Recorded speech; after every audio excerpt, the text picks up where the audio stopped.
بسم اللہ الرحمن الرحیم۔ مسئلہ اعتکاف۔ اعتکاف رک جانا، رکنا، یعنی عبادت کی نیت سے مسجد شرعی میں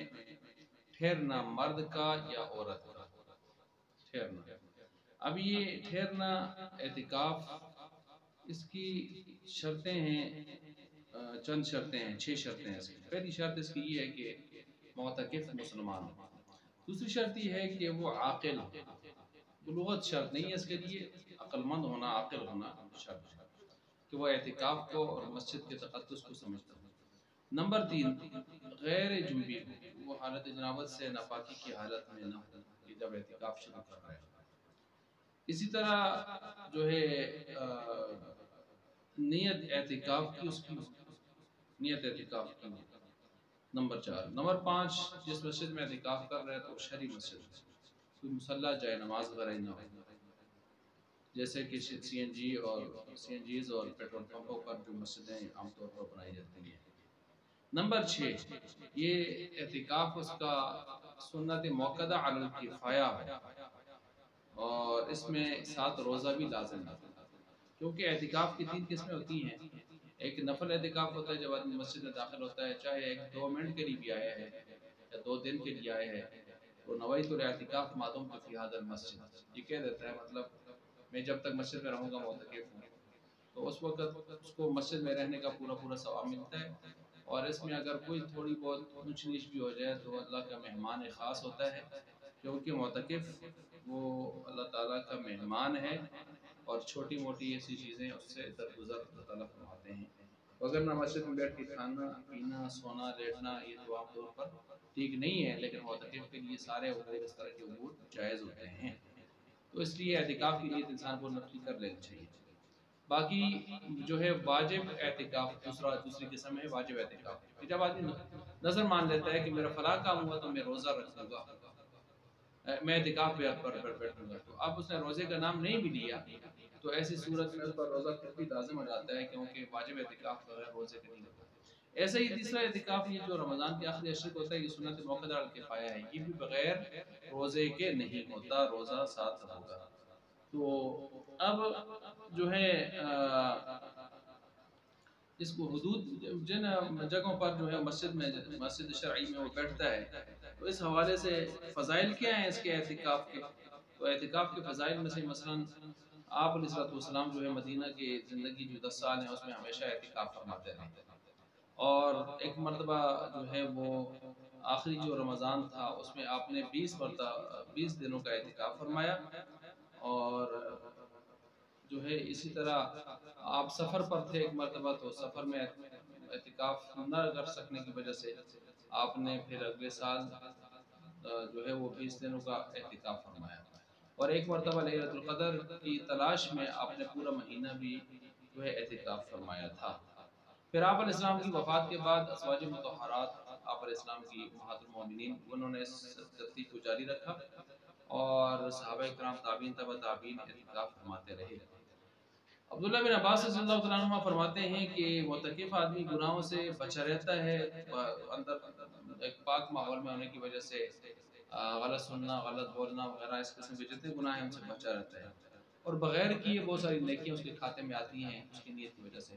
بار ہوتا تھا، تعزیت کرتا تھا، لوگوں کی عیادت کرتا تھا، جو ہے اسی طرح جنازے پڑھتا تھا، اب یہ کر نہیں سکتا تو اس کو بغیر کیے ہی ثواب مل رہا ہوتا ہے۔ اور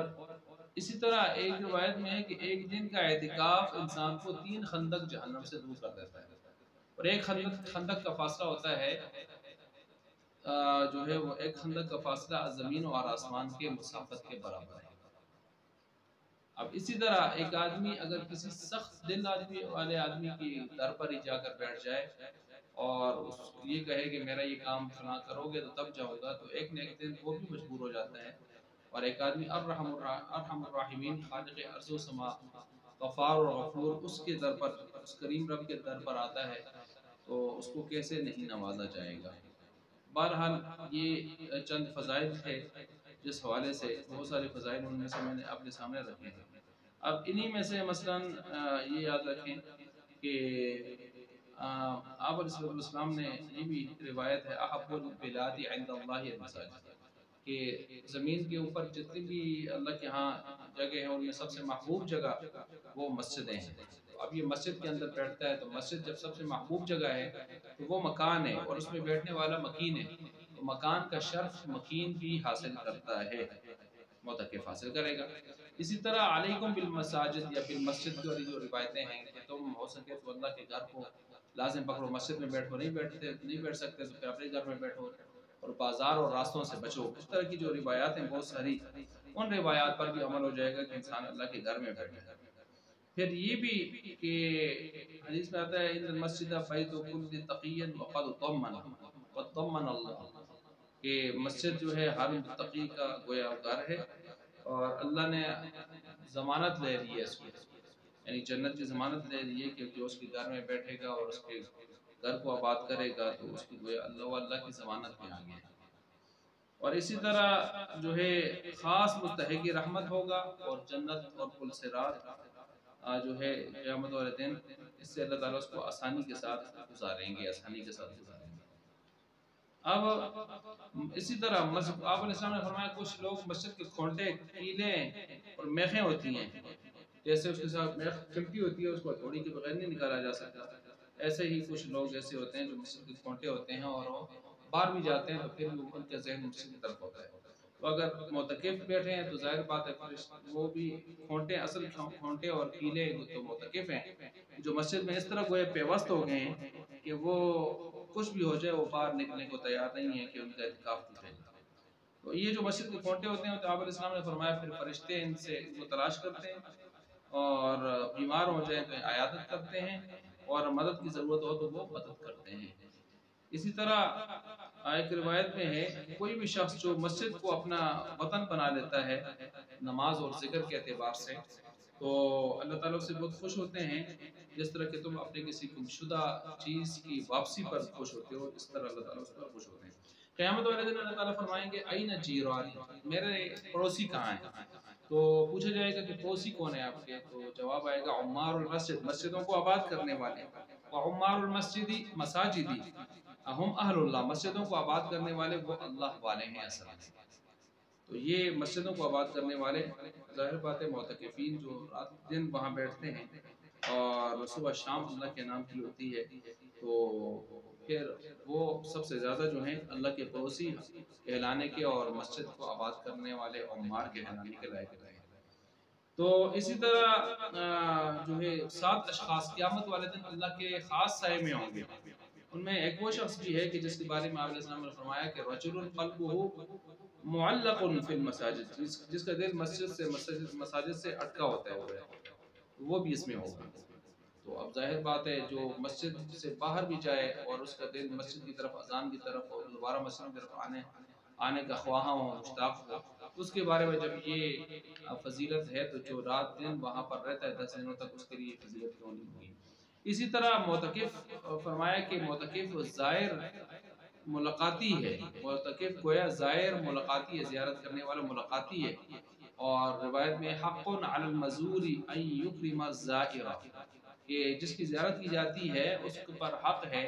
وہ زیارت کرنے والے کا اکرام کرے، اس کا اکرام کرے. پھر اعتکاف کو روایات میں مجاورت کے لفظ سے بھی تعبیر کیا گیا ہے، مجاورت. اور بس اعتکاف مرد کا اور مجاورت صرف جو ہے وہ کہاں ہوتی ہے؟ مسجد شرعی میں یہ چیزیں ہوتی ہیں. اور عورت کا اعتکاف مسجد میں بھی ہو سکتا ہے، لیکن چونکہ ام حمید رضی اللہ تعالی عنہ ان کے لیے آپ علیہ السلام نے فرما دیا تھا کہ آپ کی وہ نماز جو گھر میں چھپ کر ہو وہ میری مسجد نبی سے بھی گویا میری مسجد سے یعنی مسجد نبی سے بھی زیادہ افضل ہے. تو گویا اس کو 27 نمازوں کے ثواب عورت کو گھر میں چھپ کر پڑھنے سے ملتا ہے. تو جب گھر کی جماعت کو، گھر کی نماز کو افضل قرار دے دیا گیا تو گھر کا اعتکاف بھی گویا اس کے لیے یہی افضل ہوگا. اور خاص کر آج کل کے فتنہ کے دور میں عورت کے لیے یہ ہے کہ وہ گھر کے اندر ہی اعتکاف کرے. گھر میں کمرہ اگر پہلے سے خاص ہے نماز کے لیے تو اسی میں کرے گی،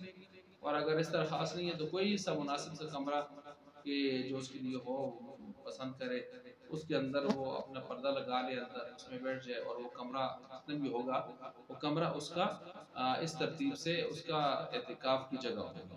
اس سے باہر نہیں آئے گی. اب وہ گھر کے کام کاج باہر نکل کے نہیں کر سکے گی، اگر وہ خدمت میں شریک ہونا چاہتی ہے تو کچھ بھی کترا کتری یا کوئی ایسی چیز کوئی کاٹنا وغیرہ گھر کے کام کاج اس اعتکاف والی جگہ کے اندر بیٹھ کر وہ معاونت کر سکتی ہے، یہ اس کے لیے جائز ہوگا۔ تو بہرحال یہ اعتکاف تو عورت کا مسجد میں بھی جائز ہے، لیکن افضل گھر میں کے اندر ہی، اور آج کے صورتحال میں گویا اس کو کرنا ہی مسجد گھر کے اندر چاہیے۔ اور طواف جو ہے وہ صرف اور صرف کہاں ہوتا ہے، وہ بیت اللہ کا ہوتا ہے۔ تو بہرحال اعتکاف کو مجاورت کے لفظ سے بھی تعبیر کیا گیا ہے بعض روایات میں۔ تو یہ تو میں نے کچھ فضائل کے حوالے سے چیزیں آپ کے سامنے رکھی ہیں اس حوالے سے۔ باقی ایک مسئلہ یہ کہ حدود مسجد کیا ہے، مسجد کی حدود،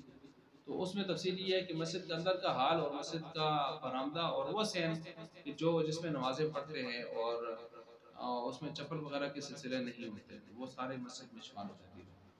اور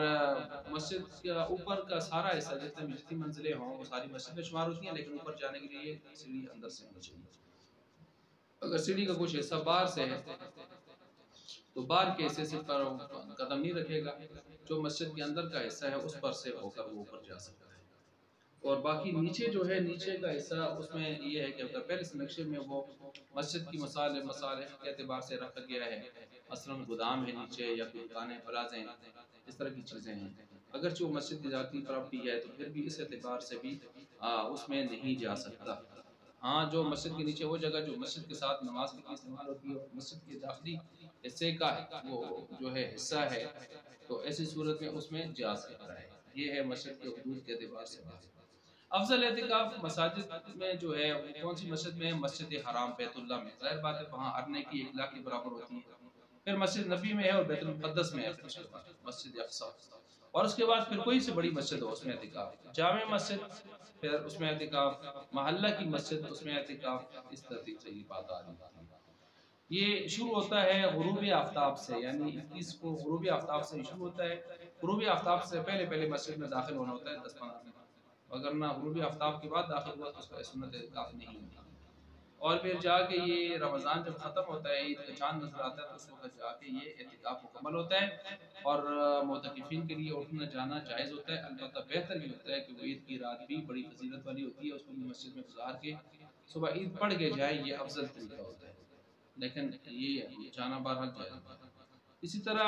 اس میں بہت سارے مستحب امور ہیں کہ کیا کرنا ہے کیا نہیں کرنا، تو اس میں لایانی باتوں سے بالکل پرہیز کرنی چاہیے، بہت زیادہ کثرت سے جو ہے وہ تلاوت کرتے رہنا چاہیے، استغفار کرتے رہنا چاہیے، اور کتاب بینی، اچھی کتابیں، سیرت پر کتابیں، اکابر کی کتابیں، اکابر کس طرح رمضان گزارتے تھے، اعتکاف کرتے تھے وہ، اور کتب اور کتب مسائل و احکام اگر اس طرح کی وہ پڑھنی چاہیے۔ نوافل، تحیۃ الوضو والمسجد، اشراق، چاشت، اوابین اور تہجد، صلاۃ حاجت، صلاۃ توبہ، صلاۃ تسبیح، اور بالخصوص قضا نمازیں حساب کر کے، قضاء عمری جس کو کہتے ہیں ترتیب سے،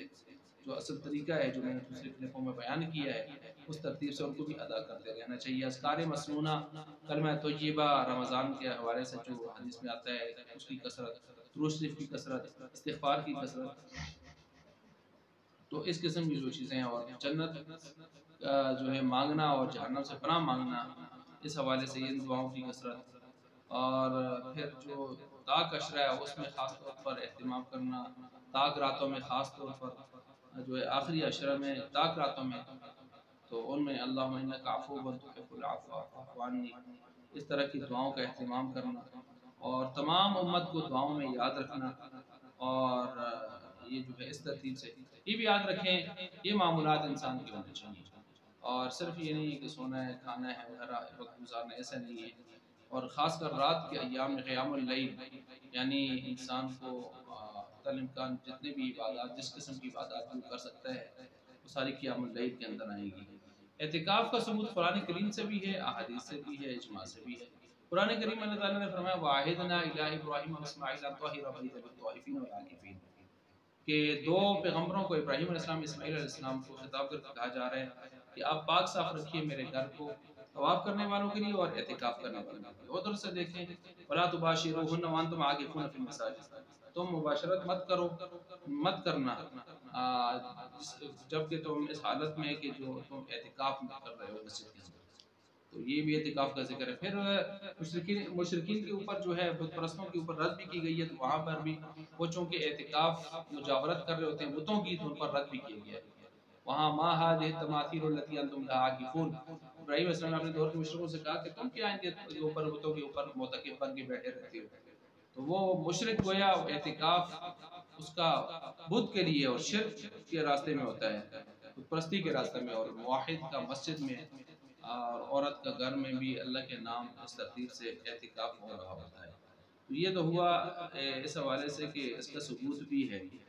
قرآن میں، سنت میں، حدیث میں، اور اجماع کے اندر اس کو ثابت بھی ہے۔ اور اس کے ساتھ ساتھ یہ بھی یاد رکھیں کہ مسجد کے اندر اعتکاف ٹوٹنے کی صرف یہ صورت ہے کہ اگر خدا نخواستہ کوئی آدمی مرتد ہو گیا، ایمان اس کا ضائع ہو گیا، اس کا روزہ بھی، اس کا جو ہے روزہ بھی گیا اور اس کا اعتکاف بھی گیا۔ دوسری صورت یہ ہے کہ مسجد کے اندر اعتکاف اس صورت میں ٹوٹے گا کہ جب روزہ اس کا ٹوٹے گا، روزہ کسی وجہ سے بھی ٹوٹ گیا تو اعتکاف بھی ٹوٹ جائے گا۔ مسجد سے باہر نکلتے ہوئے احتیاط کرنی ہوگی۔ کیا احتیاط کہ میں باہر قدم رکھنا ہوں تو میرے لیے جائز ہے یا ناجائز ہے، اور دوسرا یہ کہ آیا وہ قدم رکھ رہا ہے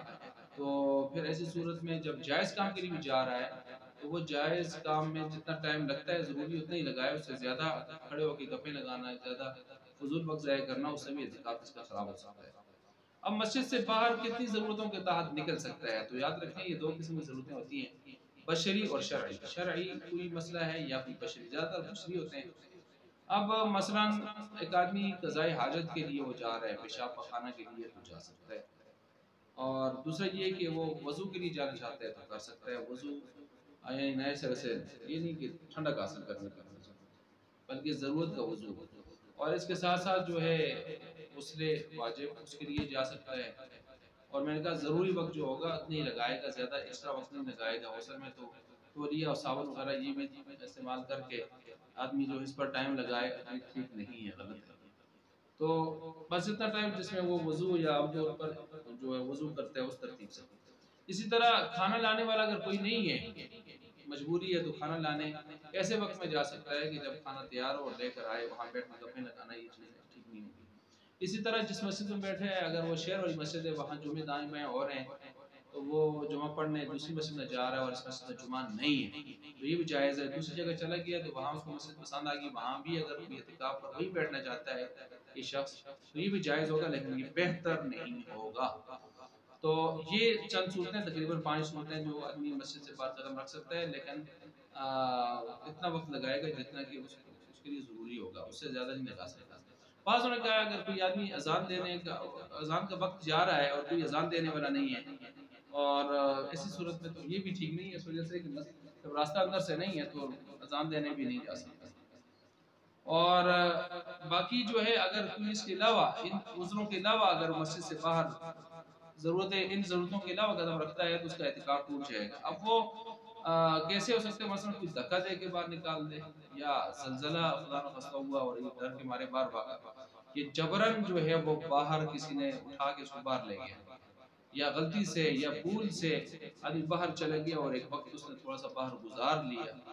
تو ایسی صورت میں اس کا اعتکاف ٹوٹ سکتا ہے۔ اور یہ عذر ہیں جو میں نے اوپر بیان کر دی ہے، ان کو سامنے رکھا جائے، اور کس حد تک آدمی باہر ٹھہر سکتا ہے وہ بھی ساتھ میں نے بیان کر دیا ہے۔ تو یہ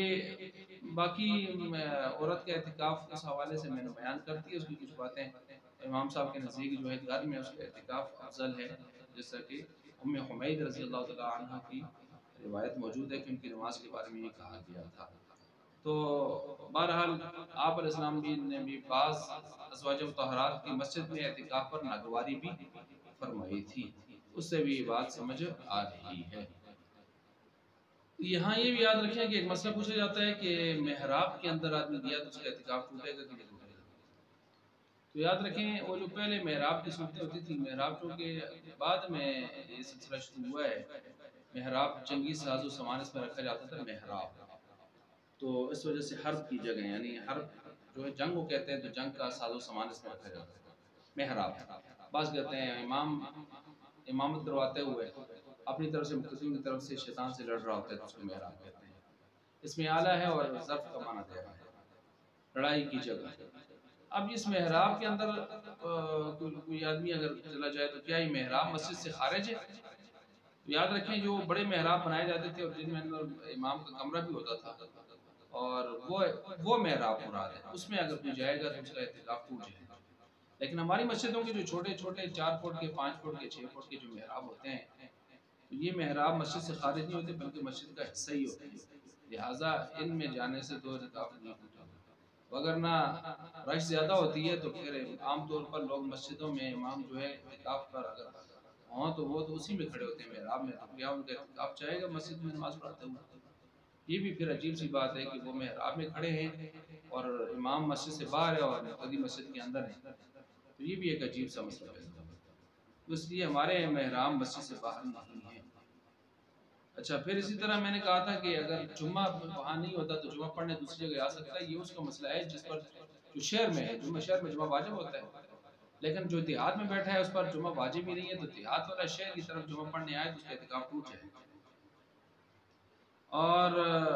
پھر میں نے کہا تھا کہ اگر ایک آدمی دوسری جگہ جمعہ پڑھنے گیا ہے جائز طریقے سے تو پھر جائے اور کوشش کرے سنتے اپنی مسجد میں ہی آدمی کرے، لیکن اگر کسی کو وہ مسجد پسند آ گئی اور ادھر ہی کہتا ہے میں آپ باقی اعتکاف ادھر کرنا چاہتا ہوں تو کر سکتا ہے، لیکن ہے کراہت، مکروہ ہے۔ اچھا، اسی طرح جو ہے وہ چادریں جو اعتکاف میں ہم تانتے ہیں تو یہ کوئی اعتکاف کا حصہ نہیں ہے، اگر کسی نے بغیر چادروں کے بیٹھ گیا اس کا اعتکاف بھی بالکل جائز ہے، اصل تو مسجد کے اندر بیٹھنا اعتکاف کرنا ہے۔ تو چادریں تو صرف اس لیے ہوتی ہیں کہ تاکہ معتکف باقی مقتدیوں سے نمازیوں سے تھوڑا سا کنارے پر رہے، یکسوئی میں رہے اپنی عبادات میں، ان چیزوں میں، اگر لیٹ رہا ہے، لیٹا ہوا ہے، کھا رہا ہے، پی رہا ہے تو تھوڑا یکسوئی میں رہے،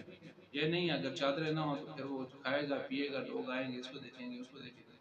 باقی معاملات ہوتے ہیں، کپڑے تبدیل کر رہا ہوتا ہے، ساری چیزیں، تو اس کی پرائیویسی کا معاملہ بھی ہوتا ہے اور اس کی عبادات کی خلوت اور یکسوئی کا معاملہ بھی ہوتا ہے، اس وجہ سے چادروں کا سلسلہ رکھا گیا، وگرنہ چادریں جو ہیں یہ اس کا اعتکاف کا حصہ نہیں ہیں۔ اچھا، یہ چادریں اگر گندی ہو جائیں تو یہ تبدیل بھی کیا جا سکتا ہے، ظاہر بات ہے جب چادریں اعتکاف کا حصہ نہیں ہیں تو ان کو تبدیل بھی کیا جا سکتا ہے، دوسری چادریں بھی تانی جا سکتی ہیں۔ بہرحال یہ جو اعتکاف سے متعلق ضروری مسائل تھے